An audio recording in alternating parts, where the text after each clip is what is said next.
Hai semua, selamat berjumpa lagi. Lama dah kan saya tak buat konten. Kali ni saya nak share resipi roti butter susu. Roti ni adalah kegemaran saya sejak dari kecil lagi. Tengok tu lembut sangat. Saya tak pakai mixer tau. Saya cuma uli pakai tangan sahaja. Hai, saya Adelina. Okey, jom kita ke dapur.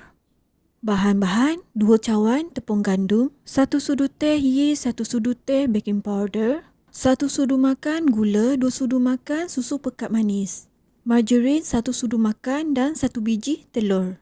Telur ni saya pakai grade A. Lepas tu masukkan susu 1/3 cawan. Uli sampai jadi dough. Saya uli dalam 15 minit macam tu. Lepas tu rehatkan selama 15 minit lagi.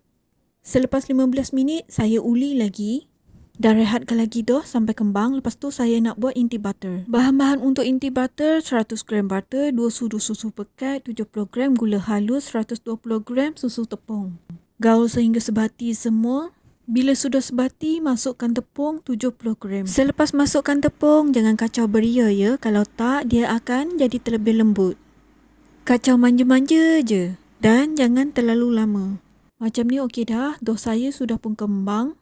Lepas itu saya akan potong kepada 10 bahagian. Kalau nak besar sikit boleh potong 8 ataupun 6. Macam saya potong 10, dia kecil lah. Dan abaikan saja jari saya yang melecur kena minyak panas. Sebab jari saya buruk, saya lama tak buat konten. Saya bulatkan supaya senang saya nak letak inti nanti.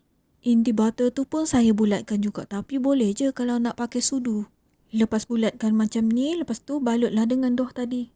Senang sangat kan cara buat dia. Teringat masa kecil dulu, kalau bapak saya beli roti ni, saya akan makan habis. Lepas tu adik saya merajuk. Saya suka sangat makan roti ni, dia tak sempat pun nak makan. Selepas itu saya rehatkan lagi sehingga kembang. Untuk bahan sapuan dekat bahagian atas roti, saya menggunakan sebiji telur dan susu.